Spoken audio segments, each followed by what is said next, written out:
Bonjour et bienvenue, voici notre tour d'horizon économique, géopolitique et boursier. Nous sommes le lundi 9 septembre. Pour comprendre comment tourne la planète finance, c'est sur la bourse au quotidien nulle part ailleurs, et l'épisode du jour s'intitulera « Warren Buffett complètement liquide ». Oui, c'est peut-être dommage d'être liquide alors que les marchés semblent aspirer vers les sommets. Le CAC 40 entame la semaine au-delà des 5006, l'Eurostoxx au-delà des 3005.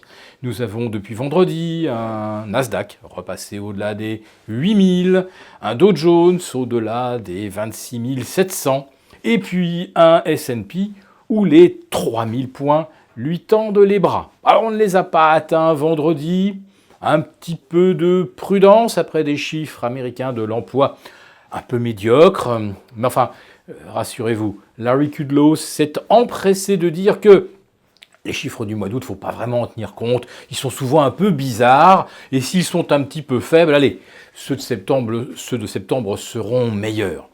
Alors Larry Kudlow, on sait que c'est un incorrigible permabulle, peut-être pour ça d'ailleurs que Donald Trump l'a embauché comme conseiller économique spécial, parce qu'il est vraiment spécial, oui, pour lui, tout va toujours pour le mieux, y compris les négociations commerciales sino-américaines, même si elles sont interrompues pendant 2 mois, eh bien, elles vont reprendre et tout va bien se passer.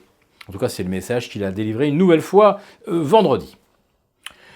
En ce qui concerne les messages, entre guillemets, alors on ne sait plus trop quoi penser de la position des membres de la BCE. En effet, alors que Christine Lagarde avait laissé miroiter l'usage de tous les outils à la disposition de la BCE, elle vient d'expliquer qu'il fallait quand même évaluer un petit peu leur efficacité, leurs effets collatéraux.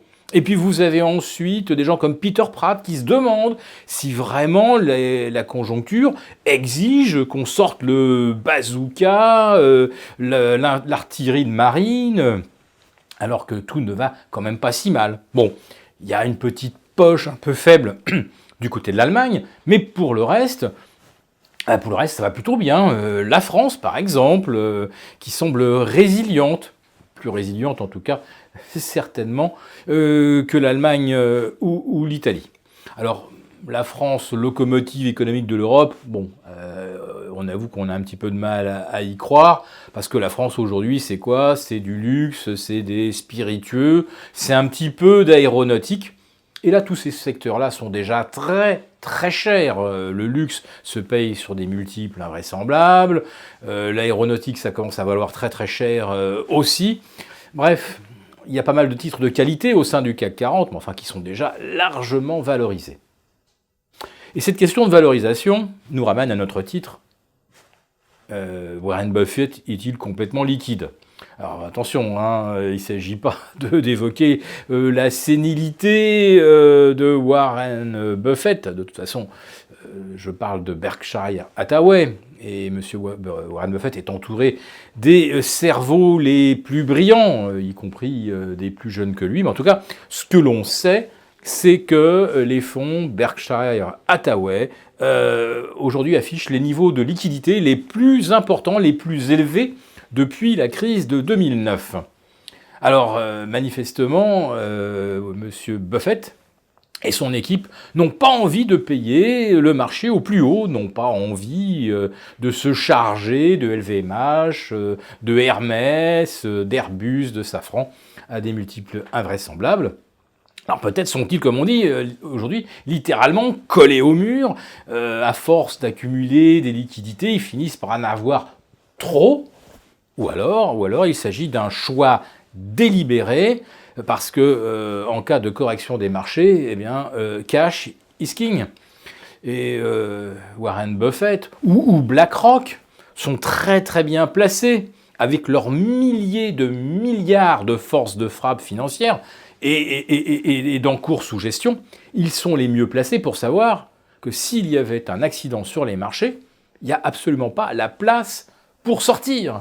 Donc à la limite, vaut mieux sortir bien avant tout le monde, ou avant qu'il y ait un accident, et puis disposer du cash pour racheter des titres une fois qu'ils auront bien chuté. En tout cas, cette notion de liquidité, elle est quand même centrale, je le répète, et on le voit chaque jour. Les volumes d'échange, même sur les titres les plus liquides, hein, les Apple, les Microsoft, les Facebook, par rapport aux engagements qu'il y a sur tous ces titres au travers des gestions, je rappelle même que la Banque nationale suisse est un des principaux actionnaires d'Apple ou de Facebook sur la planète. Donc si jamais tout le monde voulait sortir, même si ce sont des larges capitalisations, même si ce sont les titres où il y a le plus d'échanges chaque jour, quand on connaît l'identité des détenteurs, il n'y aura évidemment pas la place pour sortir. Mais tout le monde pense, tout le monde croit à cette illusion qu'en achetant des valeurs liquides, on pourrait les ressortir sans trop peser sur les cours, ce qui est évidemment une illusion complète. Et M. Warren Buffett, qui lui sait ce que c'est qu'un marché et qui sait que la liquidité est une des variables déterminantes, eh bien lui, il a soit pris de l'avance, soit effectivement, il est aujourd'hui un petit peu en retard sur le potentiel des marchés. On va pas tarder à le savoir.